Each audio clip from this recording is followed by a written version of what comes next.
wants Nalguidan to win because it's his friend winning, but if bloodyface wins, he has a better chance. Caught between a rock and a hard place. But here's bloodyface's lineup. Galakron Rogue, Galakron Priest, and the Bomb Warrior with Demon Hunter banned away. And he'll be going up against Nalguidan, who has the Highlander Mage, Highlander Hunter, and Secret Galakron Rogue. I haven't even seen it yet, but I assume that Demon Hunter's been banned since it's been banned every time. Demon Hunter's been banned both times, and with PNC losing almost certainly guarantees Demon Hunter will be banned the entire day. So, with that, what does a Demon Hunter less meta look like? Well, there's a lot. There's a lot of. Thank you, TJ. There's a lot of rogue, druid, warriors, and several mages kind of running about there, with a couple of hunters, as you see with today, and warlocks still doing well. Shaman and paladin were not really brought. Paladin, I think, had a few games, but for the most part, Americas doesn't really believe in the light. Nope, we haven't had one, I don't think. I believe it's just they're just waiting, right? Week 3 is the secret tech. Everybody has to bring all 10 classes to the tournament, and that's when Murloc Paladin TJ is going to dominate. According the deck to that the has data, no unfavorables. the deck that has like one unfavorable and the mirror. Those are like the worst matchups for Murloc Paladin, apparently. Yeah. People just don't want to play Murloc Paladin because they just think it's too powerful. It's not fair. It's unethical to bring Murloc Paladin. To be honorable is to not play Murloc Paladin. Yeah, and that's exactly what they're doing. Just waiting. Okay, very, very honestly though, if the data does end up backing up the reality, because of course that's just there's a lot to dissect there. There's a humorous opportunity because next week you blind ban 6 decks. So you can just ban the 6 classes that Murloc Paladin are bad against, right? And play the other 4. Except there's not even 6 classes that it's bad against. You just ban Demon Hunter and Warrior. Yeah. There's 0 classes that it's bad against. So you don't even have to ban, actually. Yeah. That's right. You just go walk into the pick ban and say, you know what? You pick my 4 classes. The only requirement is that I have to play Paladin. Bloodyface is going to start off with Priest, by the way. I know we're kind of just messing around, waiting for the next series to get started. Looks like we're actually almost ready, as Bloodyface has his Galakron Priest. Galakron Priest, probably the only class that didn't see a ton of play after the Descent of Dragons expansion last December. Yeah. And with the new expansion, Galakron Priest has gotten a big shot in the arm, given that Priest's classic cards got reworked, and also Priest has retained some of the most powerful removal and has really good late game control tools. So overall, I would say that Priest has been a big winner of the rotation, and been very surprising to see Galakron Priest here today, given that I know that everyone had experienced a lot of Galakron Shaman, Galakron Warlock, obviously Rogue, and and Warrior, of course, but Galakron Priest, I'm so surprised that it is very much a thing here in this current metagame. Yeah. I mean, it does beat the popular decks that came out last week. The Druid and the Warrior. But that's about all it beats, it seems. And even then, it's been inconsistent on broadcast. So I'm still not sold on it just yet, but I understand why it's there. But in this matchup specifically, it is a sacrifice. You throw the Priest out there, you expect to lose. You get to see what deck your opponent queued first to be able to counter it. And if it does get a win, congratulations. You are a successful Hearthstone player for the day. But he's going to be going up against the Highlander Mage in Game 1, which is a pretty tough matchup to beat. But I think this is the most beatable one out of the 3. that are remaining in the lineup, I feel. Yeah, Priest versus Mage might actually take a very long time. This could actually come down to an Archivist Elysiana play from bloodyface to try and stabilize onto the board. Or into the fatigue stage, not actually stabilize onto the board. Elysiana is not amazing tempo at all for 9 mana. No. But the idea is that bloodyface can go really long, and it is one of the few decks that might be able to go toe-to-toe in terms of the threat levels of the Mage. The big differences that I really see is like Mage has some really powerful board freezes that can potentially swing things and like end with an Alexstrasza play. Yep. But also it has Puzzle Box of Yaxtron.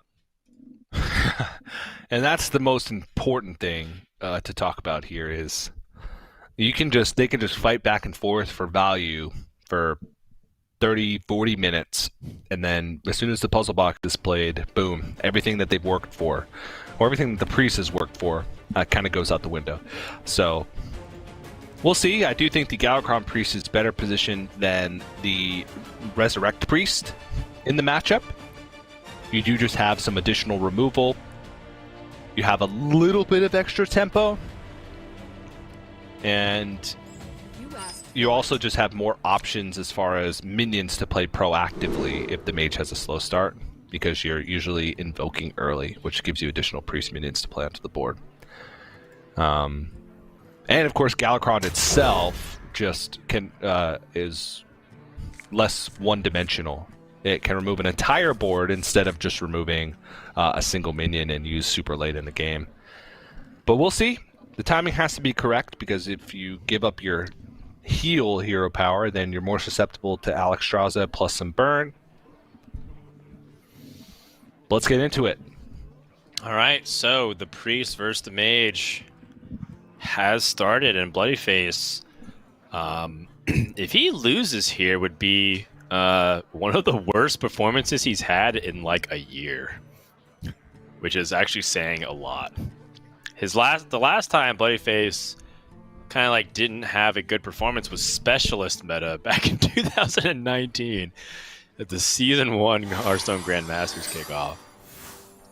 I mean, that was like a blip in the radar compared to his 2.5, 3 years of fantastic performances spanning all the way back to the Hearthstone Championship Tour, where bloodyface made it to 2 top 8s back-to-back seasons and made it to the finals of one. So yeah, the pressure's on bloodyface. Can you handle it? Yes, he can. Great. Thoughtsteel could have been a lot bigger, a lot more impactful than it was there. Does end up getting Astromancer Solarian, which is actually quite interesting, considering he gets an extra card shuffled in his deck, and also the Solarian Prime could be used as a way for him to try and get back into the game from a lost board state. Yeah, what I'm really curious about is whether or not this deck should be curving. When you look at like Galakrond and like what it really tries to do is this Galakrond tries to go for a decisive board swing by destroying enemy minions. If you invoke twice on Galakrond, it'll kill 2 random enemy minions, and if you invoke 4 times, it'll kill 4 minions, which is a lot, right? Killing 4 minions is more than half their board at best, or at worst. Most of the time killing off their entire board. But if you rush it out, the benefit is that the hero power gets to outvalue most decks over time. And in terms of like what that hero power does, it kind of reminds me of like a Swamp Queen Hagatha, where the earlier you play it, you used to amass so much value over your opponent. Or maybe Deathstalker Rexor is probably a better example, because it actually gives you minions. Either way, the idea is that you can't out-resource it. So I wonder if it's supposed to be something that you play over time, or you're supposed to wait for like a decisive moment when your opponent plays something like Dragon Queen Alexstrasza, and then you answer it. Yeah.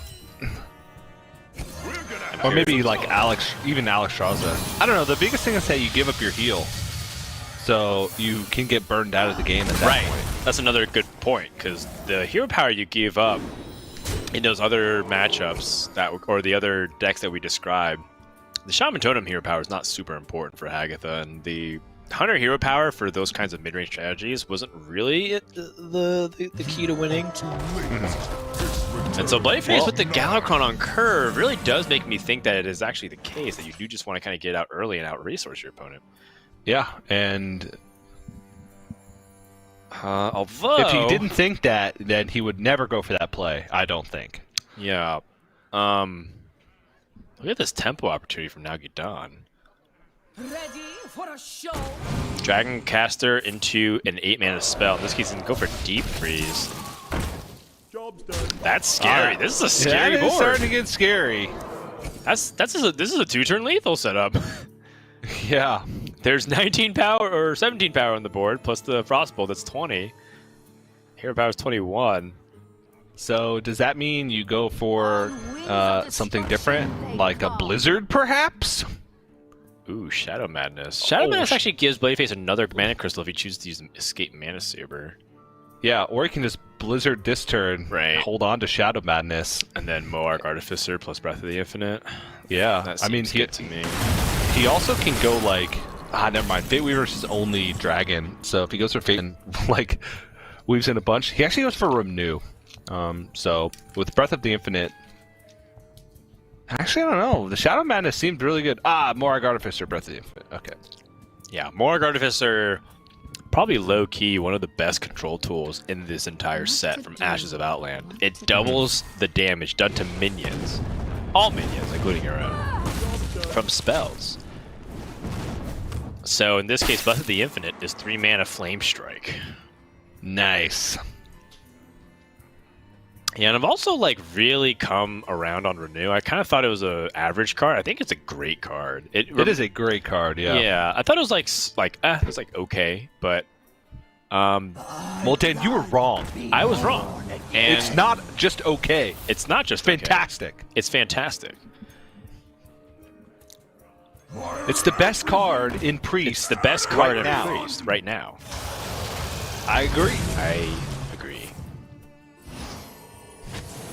And Renew, particularly why I think it's really powerful is because Priest is a class that has lots of narrow removal. It usually targets one thing and does it extremely well.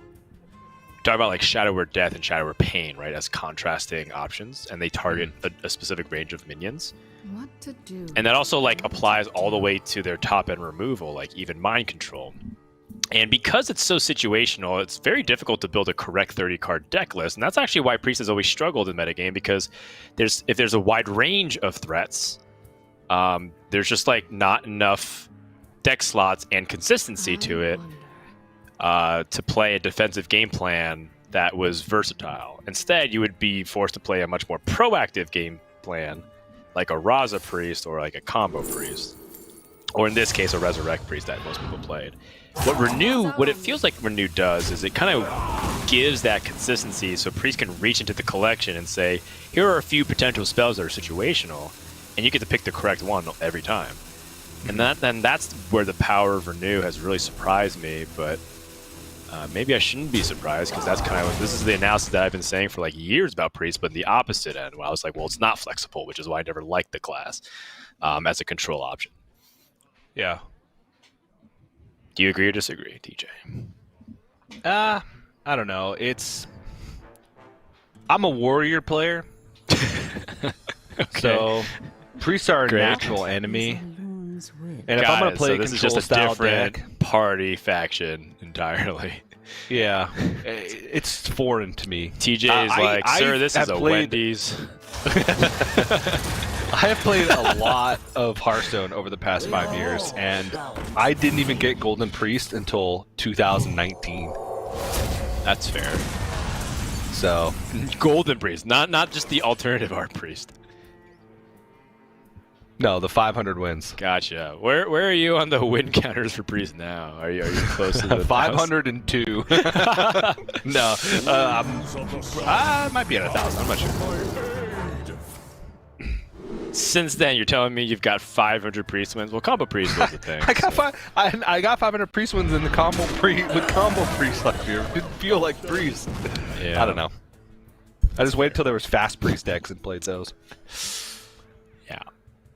Anyways, those are some of my thoughts as to why I think Renew has significantly overperformed relative to my expectations, and I think that it is a great card. Now, Bloodyface has an opportunity to use Renew here. He doesn't have to use Galakrond. He also could go for a full tempo swing. He could go for a Murozond to summon just a Tiamat, play another minion, and Shadow or Death for 1 mana. Grave Rune. And with a deck that doesn't play Polymorph, Grave Rune feels particularly difficult to deal with. Bloodyface picks the Shadow Madness. That is also interesting to me. What do you think, Teach? And he didn't pick Shadow Madness earlier. When he had a board that was very applicable for Shadow Madness. He had a plan to kill it. So right. I'm saying it had more use use back then. All right, let's take a look at Nalguidan's Hunter and try and see what he's playing it for. Astromancer Solarian. Ooh. If he steals that. That's clever. Yeah. And that's it. And that's it. Well, in terms of the high impact death rattle stuff, there's always use for Shadow Madness on, like Malygos aspect of Magic. But yes, as you mentioned, problematic. Now Nalguidan has an opportunity to drop this Caligos after the Galakrond, but he's aware that there's just hard removal in the deck.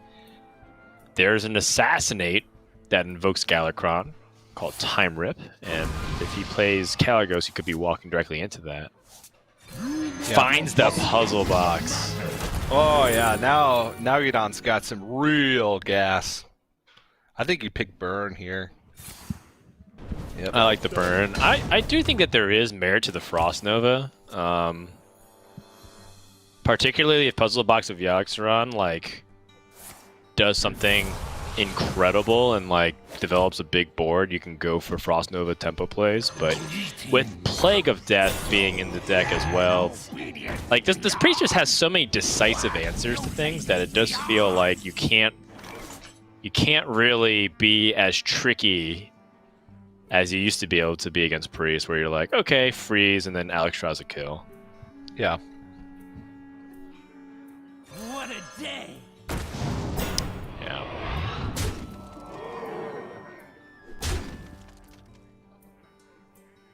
All right, Convincing Infiltrator gonna go down. Huh. Okay. Kills off the Rusty Raider. Yep. I like. Probably the best target. Malygos seems just one more power. Ooh. Not real good. Moag Artificer Penance. That works, but not sure if he wants to deal it here. That's a good way for him to heal back up post Alexstrasza.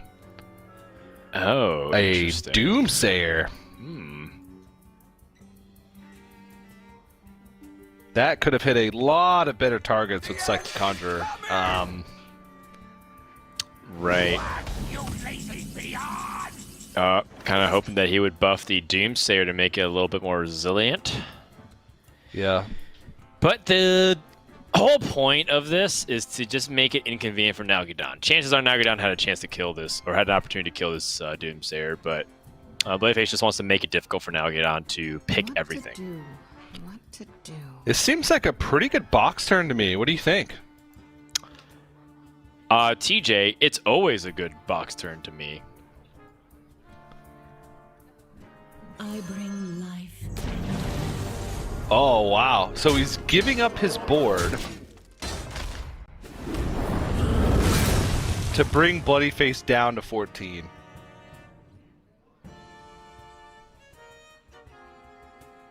There's still a lot of healing left for Bloodyface. I mean, in the end, it's still a reasonable amount of damage that it was dealt by Alexstrasza, and he has the Malygos Fireball. That's what Bloodyface was saving this Renew for, as a possibility of it. finds Holy Nova, some more AoE with Morg Artificer, and he gets to play Murazon right after. Okay, so he summons his own 8/8 dragons. Yep. Now's the time for Puzzle Box of Yogg-Saron? Probably. First we Caligos. Yeah, and Caligos and see what's there. Maybe he picks up a Pyroblast. Oh, he picks up Pyroblast. I wonder. Granted, bloodyface has a lot of healing left. Right. Also, he should... I don't know if there's a possible way he could die, but I would consider the ramifications of potentially whiffing here, and if I should instead be blizzarding, but... What to do? The fate of the world hangs in the balance. I don't know, I think it's the box.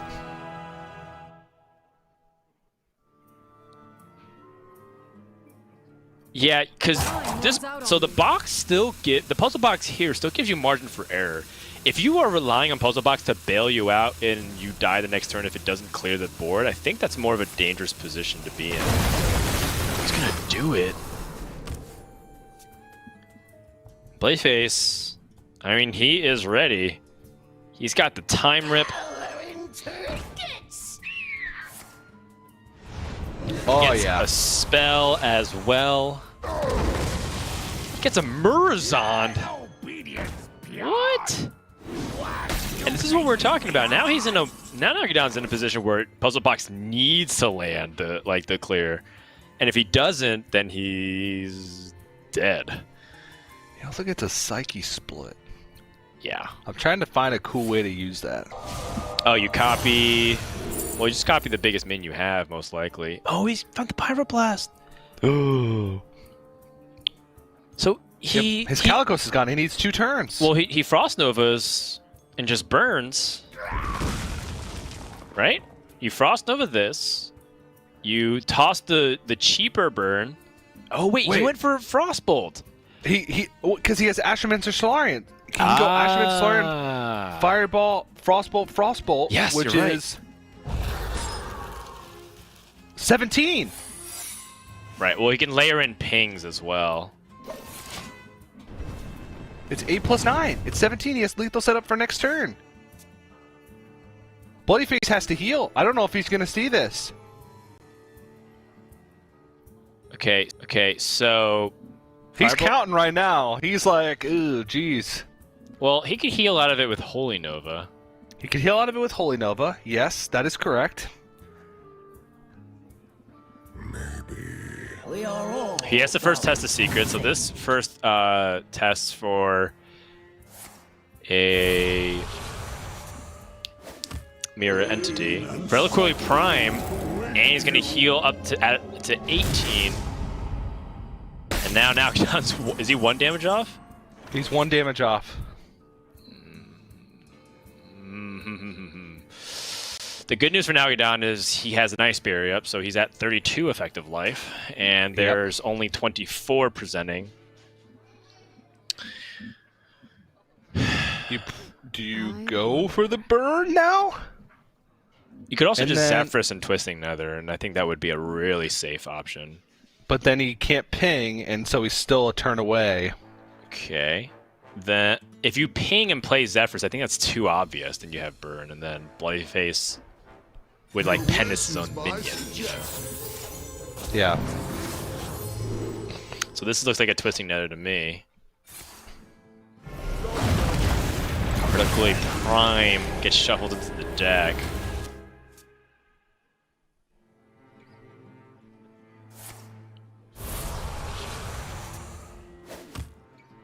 Skeletal Dragon appears into the hand. It's probably a Kobold Sticky Finger Psyche split. Yeah. Just put the most power on the board as you can. Okay. I guess now's a good time for the Dragon Queen Alexstrasza just to set up a big board. I really like how Nalguidan's actually navigated this. Yeah. At any point, if Bloodyface lets a minion survive, Yeah, but at the same time, he's been holding on to Morg, Artificer plus Penance for a long time. It's true, and that's perhaps why Nalguidan didn't commit 100% to the burn plan, because he understands life's... Oh my god.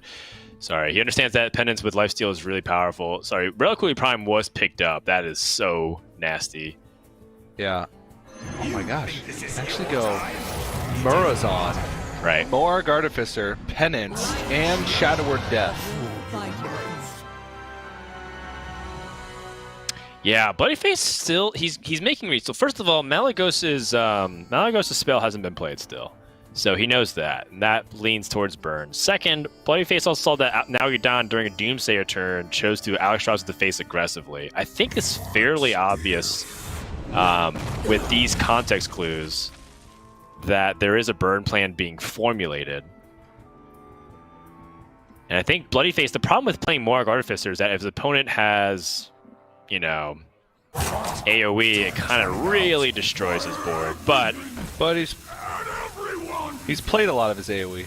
Right. Well, like if it's Malagos' Flame Strike, for example. But that was already going to clear his board anyways. That would clear his board anyway. Right. And now he's at 27. There's a lethal setup on board. He needs to box or start chucking these spells. It is a box turn, I think, here. Aw, geez, Dan. Here we go. Hold me. I will hold you, but from 6 feet distance. Oh my god! Finds a brawl off the puzzle box of Yogg-Saron. Imagine if his own Waxadread wins this. Alright, it did. Still a big minion on bloodyface's side. He can attack. He's got an attack thing. Right.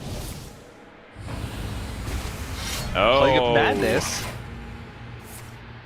That doesn't do anything. Oh my Unidentified goodness. contract. Master Spell, which draws a card. Soul Split doesn't do anything. Command the Illidari and Fresh Scent. So a full hand. And you know, we're talking about how Puzzle Box of Yogg-Saron seems really powerful right now, and I think it's way more consistent than you think it is. You might just think that it's complete clown fiesta at times, or just like, well, come on, I just cast 10 random spells, like, it's just going to do whatever, but it's surprisingly consistent at what it does, which is clearing the board and summoning stuff.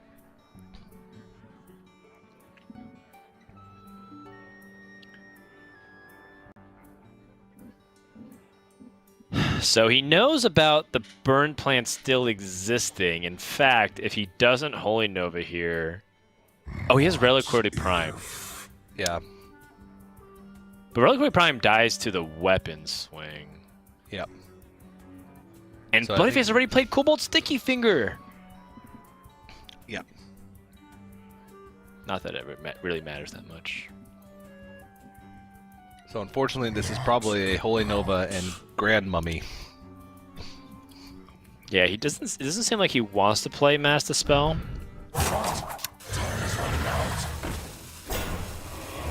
Oh wow. Bloodyface is dead. Yeah, that's game. With the 17 burn through the Malagos Fireball, which is 8 damage, but now does 9, and the 2 Frost Bolts, that's just it. And Bloodyface kind of facing like a classic throwback to how Mage used to get passed up, but that puzzle box of Yogg-Saron really being able to swing things. Bloodyface can't believe it. Feels like a game was stolen from him. And that's what Highlander Mage does. Yep. That's about it. So I think Bloodyface accounted for the Fireball plus a Frostbolt.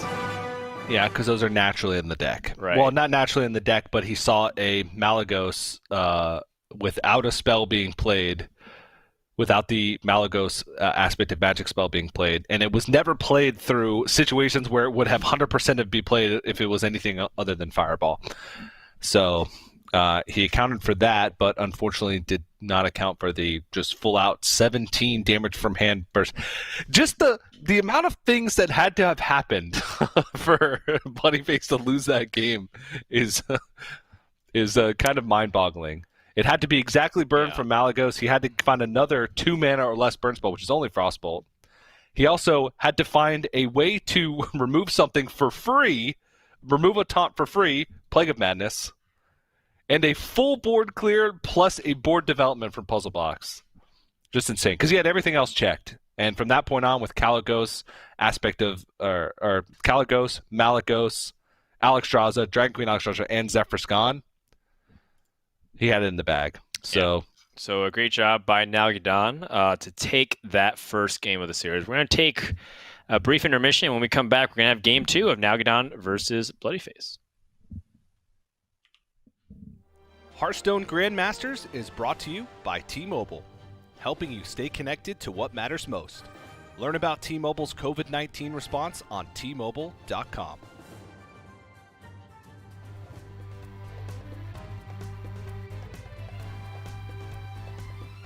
Half my money, all my hair.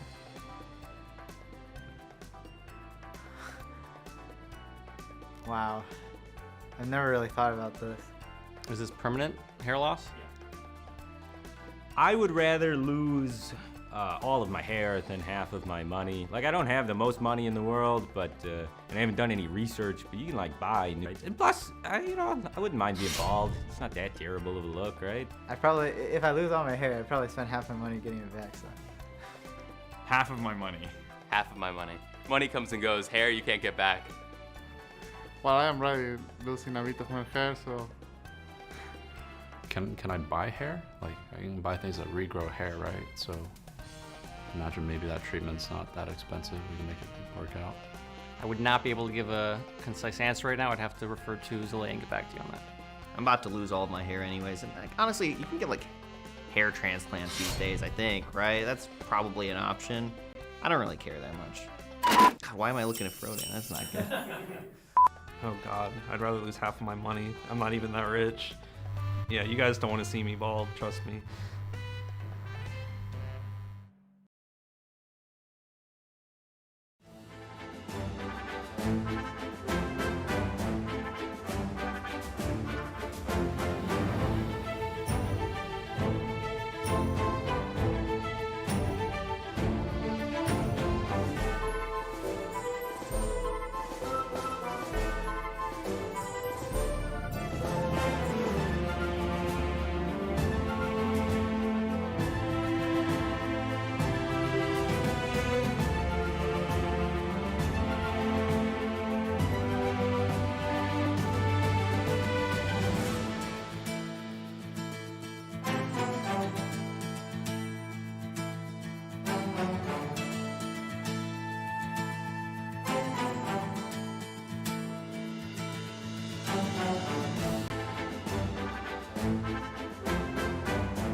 Welcome back, everyone, to the Hearthstone Grandmasters for the Americas. We had a very long game 1, but looks like we're going to immediately go into game 2, and it should speed up a little bit here as bloodyface has Rogue and Warrior up against Highlander Mage. Highlander Mage has had a couple of good things going for it, but overall, it feels like Mage is still middle of the pack, which is always where I think Mage has thrived. When Mage is on top, it feels like a pretty beatable class because there's lots of ways you can mess with them. But except for maybe Quest Mage and Wild, it took like the balance team to step in to perhaps knock it down a peg or two. But Mage is pretty close to 50% win rate right now in the tournament. Yep. There was also pre-nerf Luna's Pocket Galaxy. You asked for Conjurer's Calling Mage. True, that's also a which good was just obnoxious. True. Yeah, I mean, any deck that had transcended to a tier 0 deck level has always been kind of like that, though. Yeah. Yeah, Luna's Bloodyface chooses Warrior over Rogue in this instance against Highlander Mage. Okay. I mean, Warrior's no Murloc Paladin, but still pretty good. It's pretty good, but it's actually one of Mage's best matchups. Someone's got to lead the charge. Well, Bloodyface has more bombs. He does have more bombs than the traditional Warrior deck, and I think that actually makes it good. Yeah, I mean, well, we can pack it up, Dan. This one's over. Puzzle box drawn from Nalguidan. Yep. Oh, I told you, TJ. Puzzle box Yogg-Saron is too good. I actually argue that it is the best deck and the best card in Mage now. He was losing for like 6 turns in a row, and then played Puzzle Box and won the turn after. Okay, you're right. And I am a big advocate for Puzzle Box of Yogg-Saron, both from a fun and competitive perspective. That being said, Nalguidan was like pretty close to winning a few times, and Bloodyface was like barely putting himself out of burn range and whatnot. That's what Priest does. Right. I'm just saying that you're making it imply that like Nalguidan had no chance of winning whatsoever. And he was like purposely like setting things up as if he had the puzzle box to rely upon. But yes, I do know what you're saying. It felt like Bloodyface was in a favored position. Oh. Especially if you ask him. Oh. Doomsayer's a nice pickup. Not necessarily for now, but for an opportunity to combo. Yeah, with Frost Nova. Yeah, quite good. Reno is okay in the matchup. Sometimes it can be a liability because you have a lot of things on board that want to be damaged. Like Armorsmith or Bomb Wrangler. But Bomber picked up perfectly serviceable option to fill the gaps here. And Nalguidan just kind of playing decent stuff up the curve, and that's all it takes. You know, Bloodyface has some pieces of a puzzle, but is missing others. Yeah, and perhaps we're seeing the downside of bringing a deck like this, which is that if you draw the removal aspect of it, or the higher curve, in this case both, you're just going to fall really far behind on board. Yeah. Bladestorm's actually not bad against this board. Yes. Someone's got to lead the charge. Well, now it's really bad against this board. Oh, Hench Clan Burglar. Glowfly Swarm is actually okay right now. He's got 5 spells in hand for next turn. That is Shadow Madness also could be good with the Bone Wraith on board. True, you get the Reborn effect. If you manage to kill the Bone Wraith with the attack, it does translate into you getting the Reborn minion. I think I do like Glowfly Swarm. Yeah. It's just something that he can play next turn in a world where he otherwise would not have anything that he can play. Right. But Nalguidan is just starting to get so far ahead now. Deep Freeze and Reno, both really good options here. Yeah, but does he expect the Glowfly Swarm? I think he'll be okay. I really do.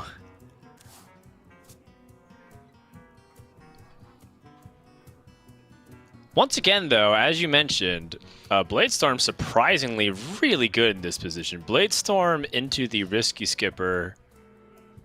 But he does... Yeah, that's where the problem surfaces. He does lose a lot. Actually, Blood Boil Brute would be 4. But yeah, just go ahead and Glowfly Swarm. This gives Nalguidan information. That's one downside to it. Because it's a deck that doesn't play that many spells. Well, he knows the coin's there. He knows coin is there, so that's 1. There's Corsair Cache, Battle Rage, Bladestorm, and Brawl as spells. Right, and so I think when you know there's 2 Brawls in the deck list, it makes me feel like I don't really want to trust this. I think Brawl is coming. Actually, there's also Inner Rage. Oh no, he doesn't play Inner Rage in this deck.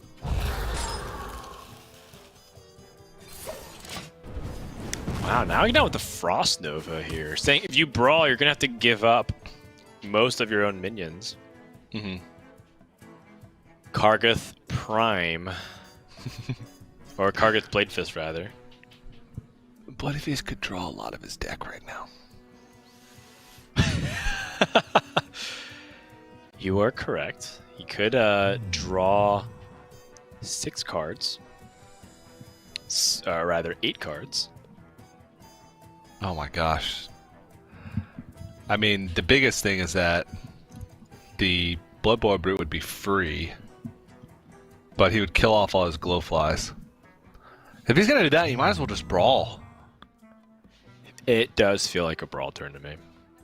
Yeah, if you're going to go through all these lengths to try and get a risky... Yeah, he comes to the same conclusion. He's like, well, I could do this fancy thing and this fancy thing. Kill off all my Glowflies, rush a bunch of stuff into his minions. Spend 4 cards and kill 1 thing. Man, Bloodyface cannot catch a break today. Holy moly. Yeah, although I guess for a It's minion the best surviving, one. it was like the best outcome for him. So it's about middle of the road.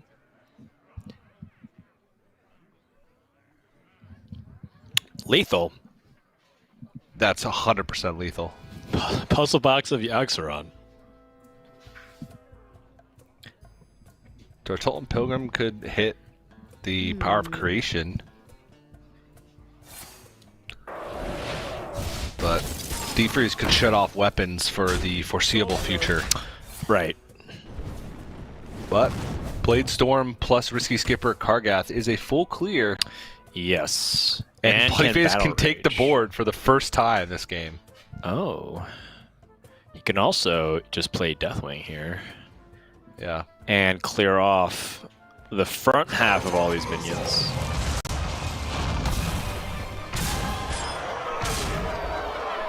Even despite being frozen, Deathwing finds a way to chase you. That is spooky. Oh boy. Oh, now. Khadgar Conjures Calling. Well, alternatively, Khadgar Tortollan Pilgrim, Power of Creation. If you can guarantee it, yes. You can't. There's too many spells in the deck, I think. There's a lot. What? With the sword. What is going on? Bloodyface can't believe it. He's like, how do you get Korokron and lead off the 4 mana minions? And he gets 2 of them because of Conjurer's Calling. This has been, I don't know. I don't even know what to say. This is like, I feel bad for Bloodyface. Like the 2 series in a row now, it just feels like he's getting the short end of the stick.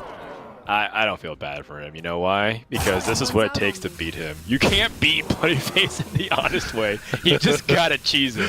It's a compliment. Again. The Just see what's in the Innkeeper. box. It's probably another Cork and Elite. Just do it. The Innkeeper and Karma is complimenting Bloodyface in a really backhanded way.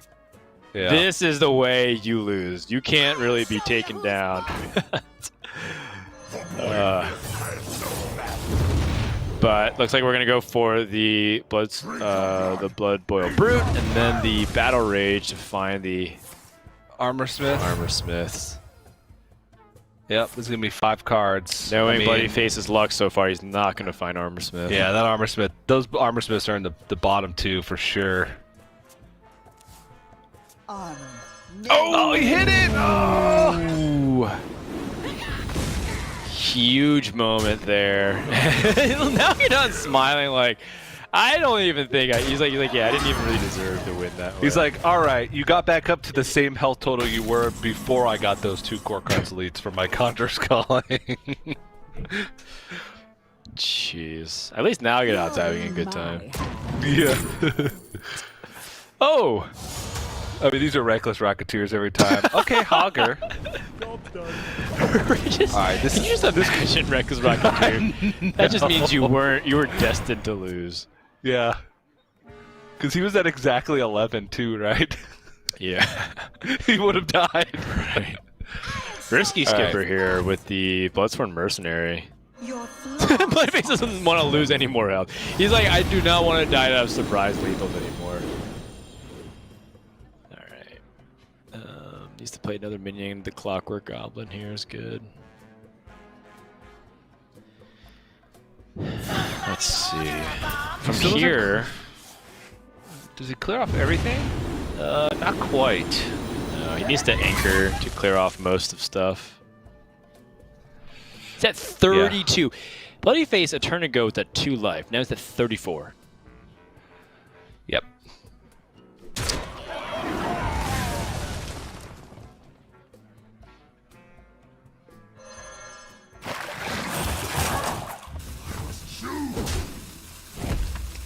Imagine Bloodyface didn't find that Armor Smith. I would be upset for him. Well, I mean, Puzzle Box could find you 5 Innervates plus a Plate Breaker for lethal.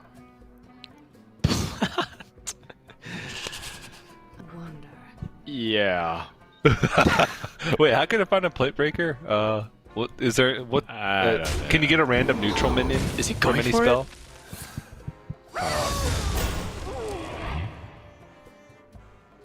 Yeah, Blizzard second after the trade, so that way he ensures that it's not going to give extra armor for no reason. Yeah. He might be concerned about Bladestorm, in which case, like, the Rusty Raider.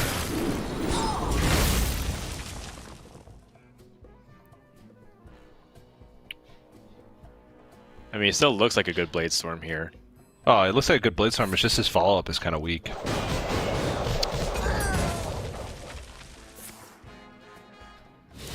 Finds the other Wrench Caliber. There is a downside to Bloodyface, by the way. He's drawn all his pirates, I think, so he's just going to commit to this.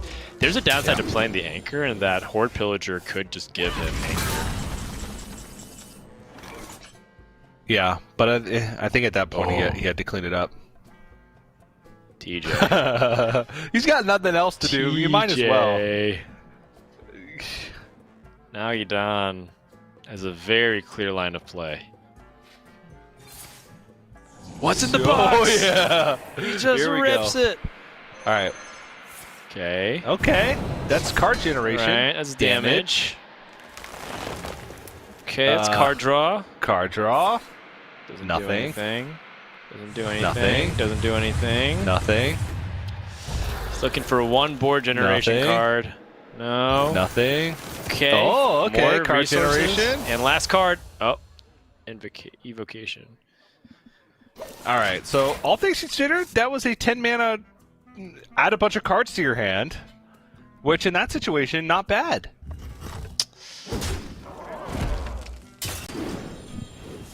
It could have been worse. Not much worse. It could have been a lot better, though. It could have been way better. I would say that was a below average. He did get the awesome combo of Eaglehorn Bow plus Pack Tactics. Ooh. Nice. And Druid of the Claw. He's got some damage. He's got some damage lined up. Yeah.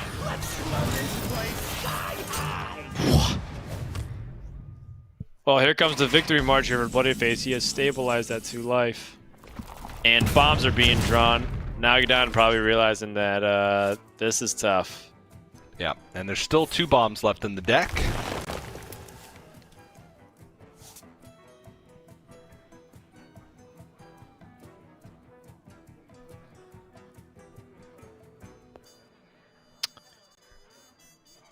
Arcane Breath can also discover another puzzle box. I have trained for days. The end is coming. All right. Bloodyface.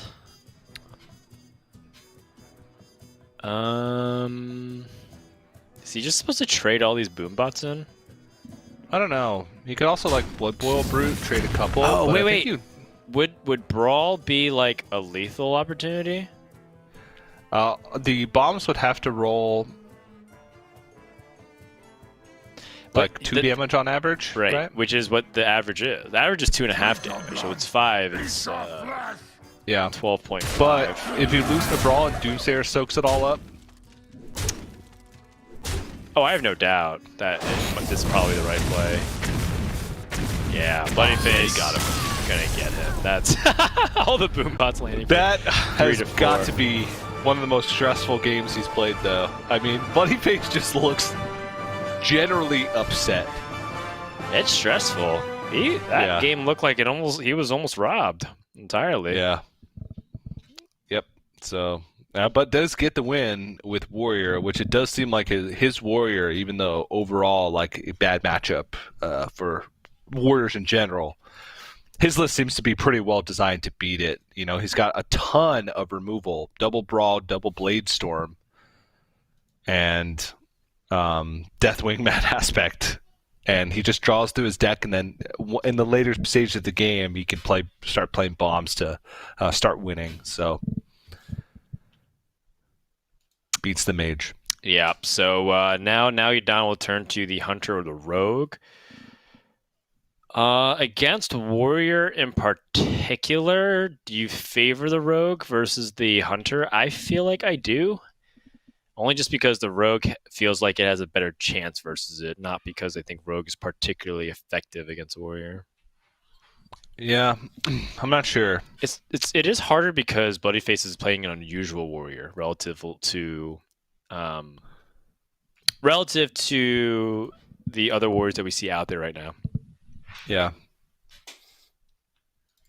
I would probably play the Rogue. That seems to be Nalguidan. What seems to be Nalguidan's plan in the last series as well, though that was against Eddie and not against Bloodyface. PNC even with the same lineup against Bloodyface had a completely different strategy, though. He opened with Hunter.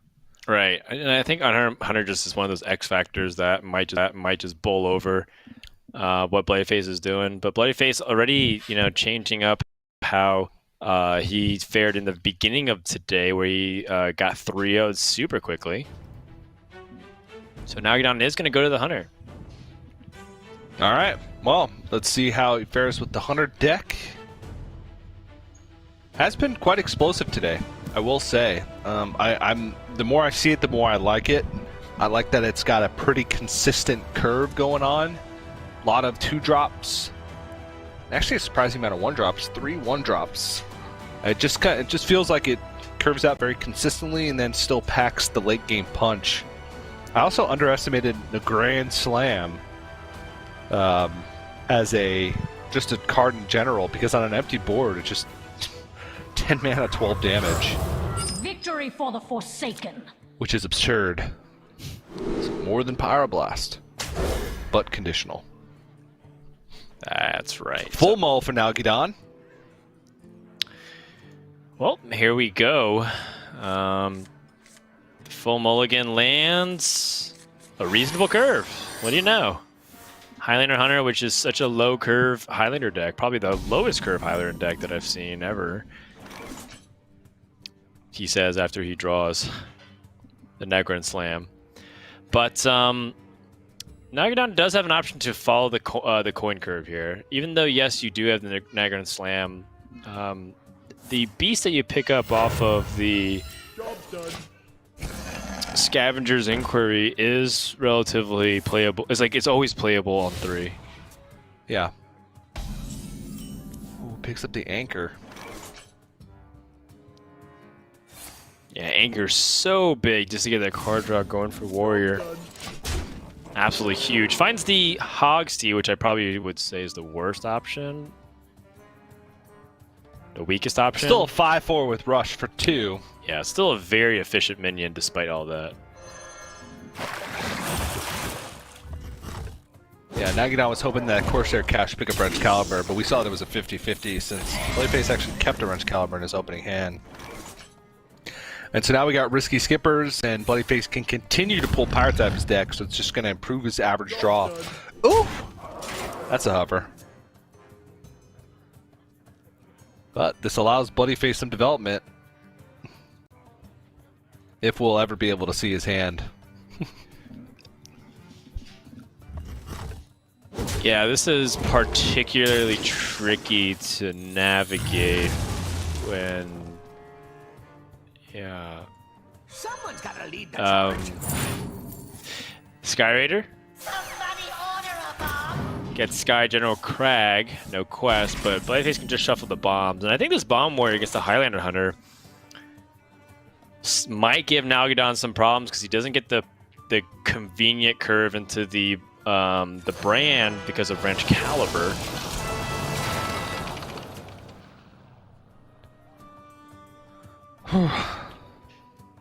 Wow, okay. Battle Rage picked up. Time to go. Oh yeah.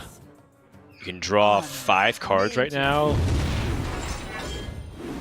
can actually trade in a minion to prevent him from overdrawing. I just don't think he even cares. Yeah, now I guess he wasn't planning to attack with his weapon. Yeah, actually, now that you think about it, maybe you do. Yeah. Because instead of drawing one less card, you overdraw a card, which is essentially the same thing. Right. Unless he gets through his entire deck. Yeah, I would say that was a little bit overkill.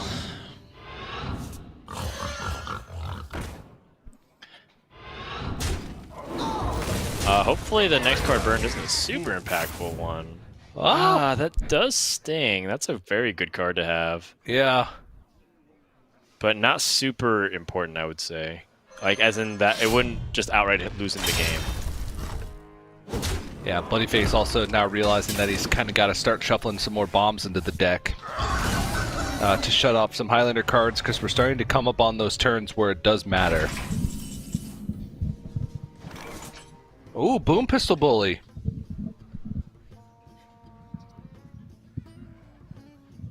That actually doesn't shut off much. It's just Bloodsworn Mercenary. Deathwing. And Bloodsworn Mercenary.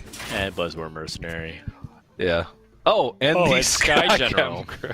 Oh, Sky General. Oh, yeah. Man. That's funny. Just call him Sky Captain.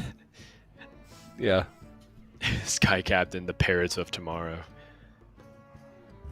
Underrated movie, by the way. Blade Storm coming down. Sky Captain Crag's actually a card. Yeah. It was the Rush, the 7/4 with Rush, or 4/6 with Rush. I just mixed him up. Now he's a general. Yeah. Which is higher? I don't know. Much higher, I would say. Yes. General is one of the highest rankings, I believe. Well, Captain is one of the highest rankings in the Navy, so... Fair enough. There's only one higher.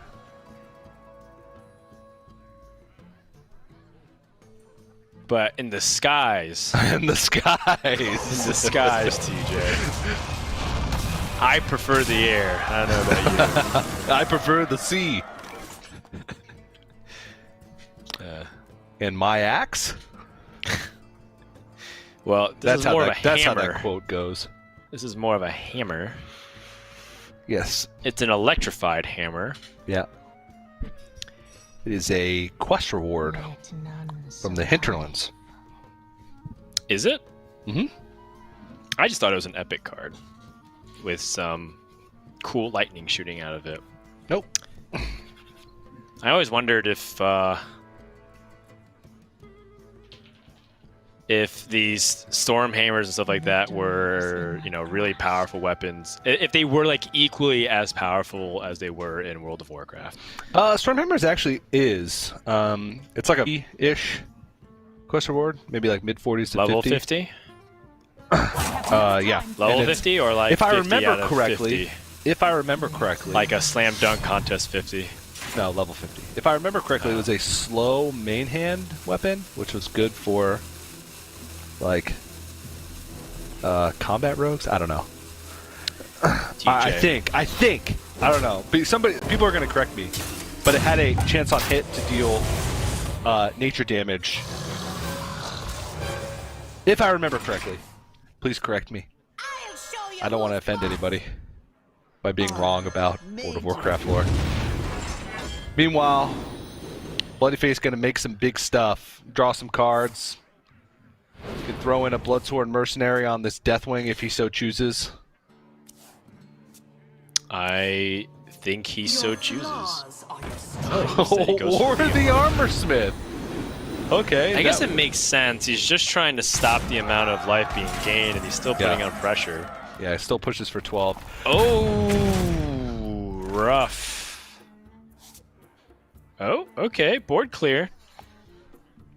Ah, classic board clear. Right. Draws Varanus. Problem is he... Wait. He can clear the board just... he can just do it this way. It's a Frost Nova Doomsayer Frost Nova situation. Which should you play first, the Varanus or the Elimination? Yep. Varanus, the 7th dragon from the sun.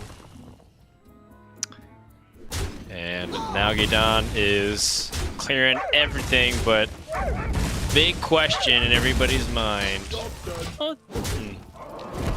What's the question? Is how does he win this game?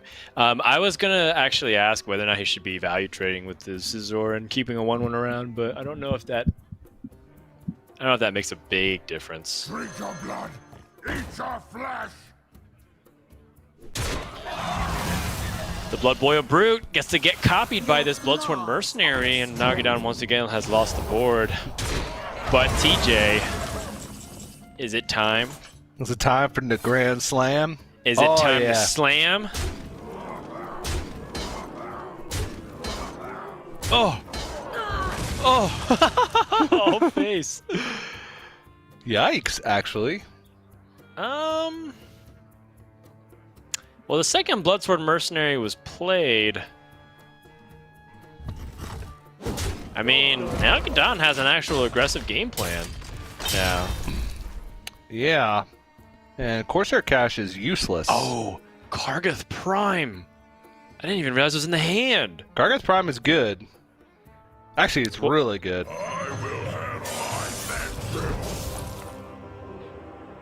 Yeah, I mean, bloodyface had drawn 25 cards in the deck. It was pretty likely that something like this was happening, and Nalguidan is in a tough spot. I think he's going to need some kind of miracle draw here to bail him out. Oh! Hey! Well, that seems like it. 6 Ore Prime. The battle of the primes. Chainsaws for hands versus metallic apex predators. It's getting primal up here in Hearthstone Grandmasters. It's actually kind of unbelievable that Nalguidan's still in this one. I mean, he's still got 2 bombs left in his deck, but bloodyface is out of ways to gain armor. Yeah. And Bladestorm doesn't necessarily do much here. He could brawl and then Bladestorm. He could brawl and then Bladestorm, but he gives up the board completely.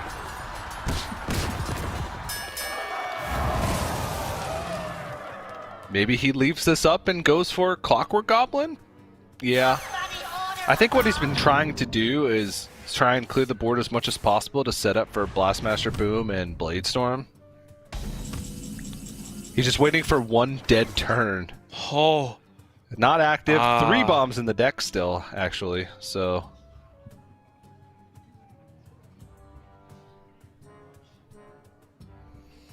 I think if I'm Nalguidan, I probably want to clear this Clockwork Goblin. It does put me at a pretty significant breakpoint to receive this 3 damage. I want to play an 8/8. Yeah, I think you have to kind of resign yourself to the fact that Dragon Queen Alexstrasza isn't going to happen with the Battle Cry. And if it does, you died. Right. The requirement is that you had drawn 2 bombs. Yeah, and you know that at any point if you draw 2 bombs, then bloodyface just plays a horde pillager and re-equips a weapon. I guess if he re-equips Anchor, you're not quite dead, but it's very likely that it's Wrench Caliber, because 3 Wrench Calibers have been broken.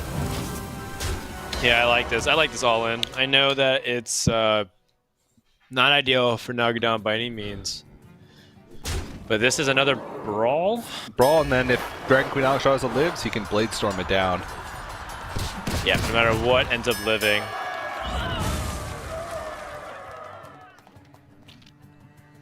Does bloodyface just want to go for the weapon swing?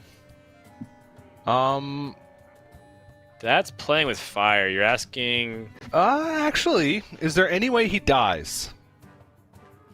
Okay, so there's kill command. Okay, so kill command would be 8, 9, 10 damage. Kill command corrosive breath. Yeah. Right, because you can corrosive breath any minion. Yeah. Or kill command and huffer. I believe he's already played Animal Companion. Yep. Okay.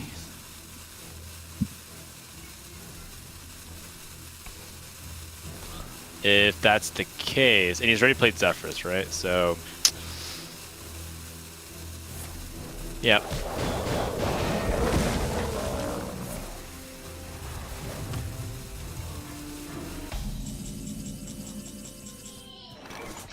Oh, wait.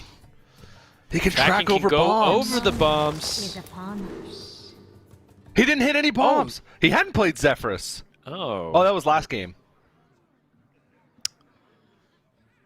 Zephyrus here, what would it offer you? For Ancient of War? He can't even play Zephyrus. He's got 3 bombs in his deck. Oh, yeah, you're right. Yeah. Escape Mana Saber then. Yep. Vengeance is And Stealth Fellwing.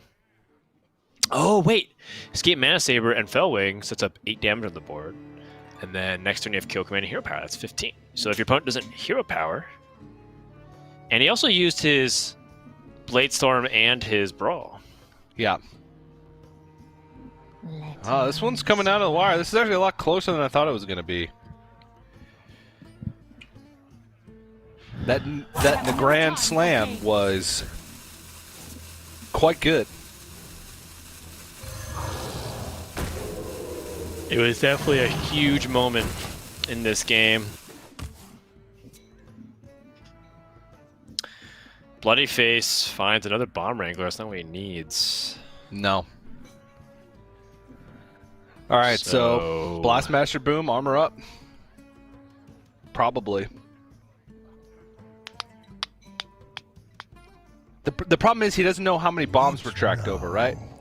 Right. Because if he Blastmaster Boom, he could get as little as 2 bombs. I mean, it's still 7/7 on board. Yeah. And it would it would force him to kill it because at this point Nalguidan knows that there's a Wrench Caliber. So, and now he'll see all 6 bombs, so he knows that no bombs were tracked over. 2 damage off. Oh, Curse of Breath, but he gave up his dragon! Wait, but doesn't he played a dragon already? Yep. If he had hero powered last turn, would it have been enough? No, because in the Fellwing isn't on board. Yeah, but it would have been. Yeah, but like, would he have had enough because it would be 2 less? It would be the same damage because he would have 2 more damage from hero power last turn, and 3 more damage from Corrosive Breath. It would have been the exact same amount of damage.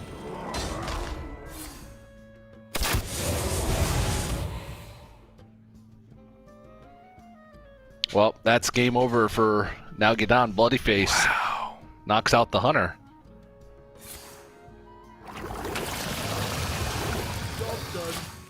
Let none survive. Actually, the Wrench Caliber's not buffed, right?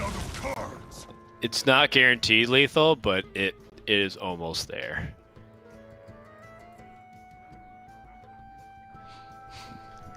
If he trades down, there's a pretty significant chance that this becomes lethal.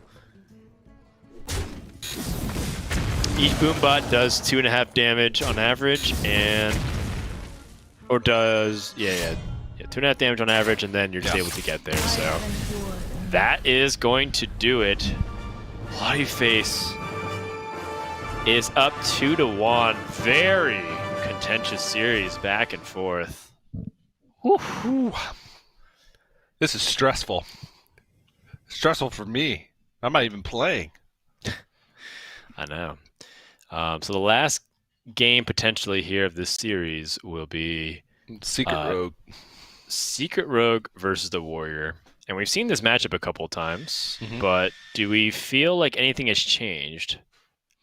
No. Well, I think the Rogue is better because bloodyface doesn't have like many super powerful tempo plays onto the board. Like he can't just play Serpent Egg, Terran Gorefiend, or like Injured Tolvir, anything. But he does have a lot of removal, and obviously his control tools are good. It's just in decks that have so much reload and so much value, you're going to be brawling away boards of lackeys, and Bladestorm's going to be a tough card to use, you know? Yeah, I think that this Rogue does require a good start. The comeback mechanics against the Warrior in particular seems a lot weaker. So I feel like the Secret Rogue, I don't know, I guess I'm still on the fence about it. It feels like sometimes when it draws really well, it's just like crushing stuff, and then feels like if you don't, you're just like, well, I hope Gallercon could bail me out of the situation. Yeah, it feels like in games where you get the secret train rolling, you would have won those anyway. Right. And the games that you don't win can sometimes be attributed to having a 2-mana 1/5 in your deck that does nothing if you have no secrets, or 1-mana 1/2s. So I don't know. I like it in the Highlander deck because you have to play a lot of different cards anyway. You have room to put in just 3 Sacred Sonar and a Stunner, but you also get to play Zephyrus and Dragon Queen Alexstrasza. But time will tell. I think Galacron Secret Rogue has a higher win rate on like HS Replay than the normal Galacron Rogue, but that's across almost every rank. We'll see over time, I suppose, but let's get into it. Game 4. Game number 4, an opportunity for bloodyface to close it, and quite a marathon of a series right now, as we are crossing the 1 hour mark, and we can still go on for quite a while here. Because the matchup can still go all the way down to the fatigue. Both players are really good at drawing their cards in their deck specifically. There's a lot of access to card draw going on with the full power version of everybody's draws. That being said, it seems like a pretty passive early game here from both sides. Yeah, I honestly think that favors bloodyface. Him amassing resources, I think, is much more effective than Nalguidan massing resources. Because bloodyface massing resources means that he gets to set up the combos that he wants to set up. Which, in this instance, is massive Battle Rage, Blood Boil Brute turns. All he needs to do is just wait until Nalguidan plays a couple minions, then boom, he's unlocked to be able to draw a ton of cards. Even right now, he could take 4 draws from Battle Rage. Yep. Risky Skipper, Armor Smith, Sky Raider. It'd have to be, and he'd have to hit and then Battle Rage. But he made his Bladestorm because that is a little bit tough to use. Problem is, if he Bladestorms and armors up, then it's going to be tough for him to get Battle Rage from his own face. But at this point, with how his hand's shaping up, he may not even need it because he's going to have the potential for so many cards. Yeah, I think that as much as this competition is like a race to kind of get the resources you want, there's still lots of like power plays that you can just kind of do without even having to Battle Rage for a bunch of cards.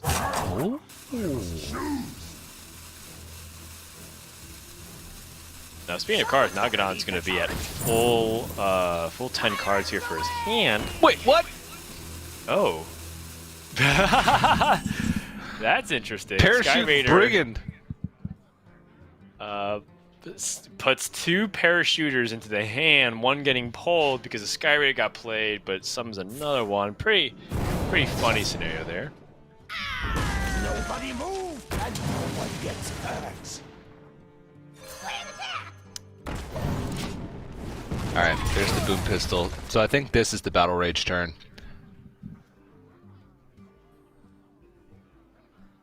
Risky Skipper will pull the Brigand, then Armor Smith. He can also hit the boom pistol bully. And that'd be... oh... If he wanted the last card, he did that in the wrong order. If he wanted the 5th card. Well played. Right. Nalguidan tossing out the well played, kind of recognizing that in these scenarios, feels like he's just really far behind. Wow, another Battle Rage coming down, 3 more cards, and now bloodyface super far ahead of Nalguidan, who's just kind of too slow here. Yeah. I mean, he's got a lot of stuff to try and catch up, but Seal Fate, pretty dead. He's got Blackjack Stunner, but is that really something that he wanted to do, is give him one of these pretty high-value minions back? Just an Eviscerate and a Dagger Poke, I suppose, but in that instance, you're leaving the Risky Skipper up, which... that's a little risky, considering Blood Boil Brute's a card that exists. And so is Bomb Wrangler. Man, what an insane deck. When Bomb Warrior really gets going, they just keep on coming. And it's so powerful that it has the ability to rebound with massive life totals. And now Bloodsworn Mercenary onto the Bomb Wrangler can really add such a difficult board for Nalguidan to tackle with so many boom bots being generated here. Yeah. So many boom bots, decent follow-up from Bloodyface too. It's got like next turn double Clockwork Goblin plus Corsair Cash. Let's see what's in the 6-drop box. Ooh, Kidnapper. Womp womp.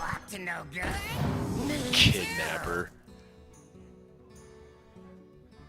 Yep, not really the exact evolve that he looked for. Nalguidan trying to find other tools at his disposal. Might consider Evil Miscreant here. Looks like he's leaning towards the lackeys originally, but I still think that he might need to search for something even better. You just kind of feel for Nalguidan. Doesn't seem like he's ever had a chance to really play a proactive game plan. He's had to react. Yeah. And that's not really where Rogue excels.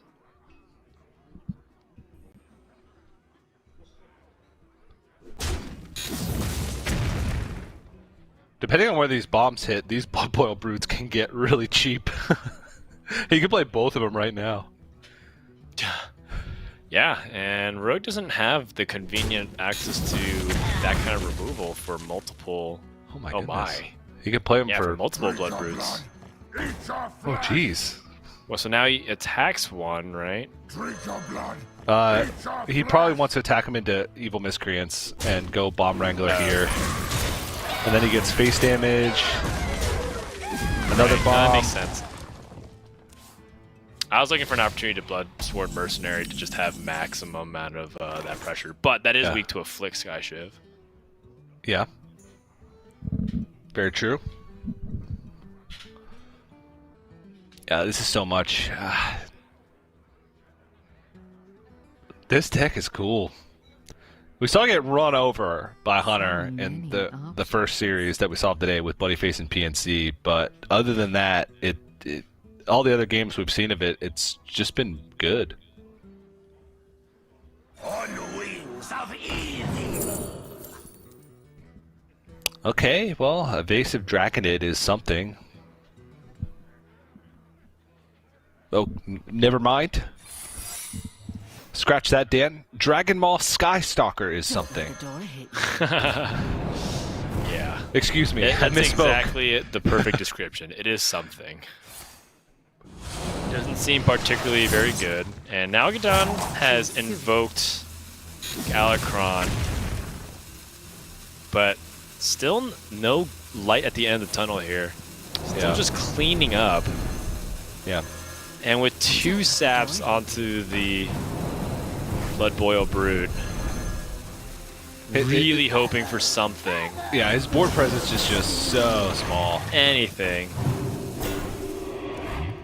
Jeez.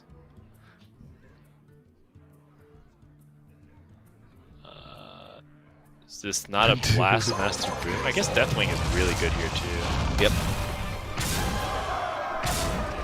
He knows it's not ambush of any kind. Nalguidan has to now answer this minion. Konaglaki looking for an answer, but this is kind of a hobble to the finish line. This is just a straight up bullying session. Yeah. Bloodyface is just like a striking Nalguidan who's not able to really defend himself.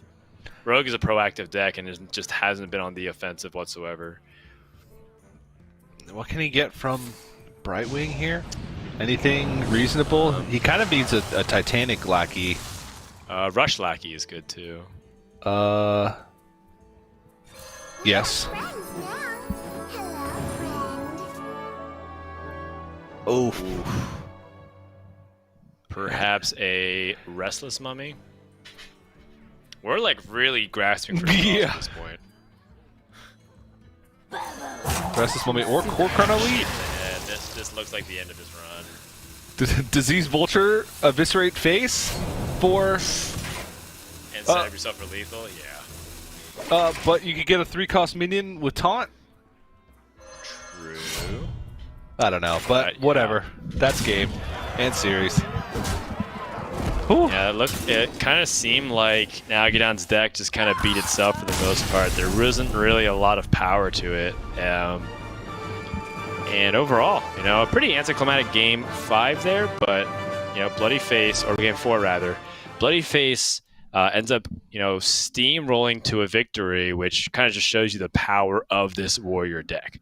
So, with that, Bloodyface advances to play PNC and gets an opportunity to rewrite history. At the beginning of the day, he was 3-0'd by PNC's Hunter, and we'll get a final opportunity for both these players to redeem themselves. Bloodyface, of course, with that sweep that he suffered in the very beginning, and PNC, after a disastrous close to his winner's match, that I'm sure he would love to redo if given that option. Yeah, I am certain he would. But yeah, I think Bloodyface is going to come into this one with probably a lot of confidence, because even though he got 3-0'd earlier on in the day, it was brutal. He got 3-0'd with the Hunter, against the Hunter, and I know it seems like he feels confident against the Hunter, just by the way he played against Nalguidan in that series. And also he's beaten that lineup now 3 out of the 4 times he's played it. Right. So it was just the one time earlier today, that he didn't beat it, and so I think he's got to be feeling confident. And PNC's kind of got to shake things off from earlier and come in with a fresh mind and some confidence himself, knowing that he 3-0'd Bloodyface early on in the day. Sounds good. So with that, we're going to take, I believe, our final break of the day, barring any kind of issues. And when we come back, we're going to have the concluding series for day number 2 here in the second week of Hearthstone Grandmasters for Americas, presented by T-Mobile. Stay tuned. We'll be right back. Hearthstone Grandmasters is brought to you by T-Mobile, helping you stay connected to what matters most. Learn about T-Mobile's COVID-19 response on T-Mobile.com.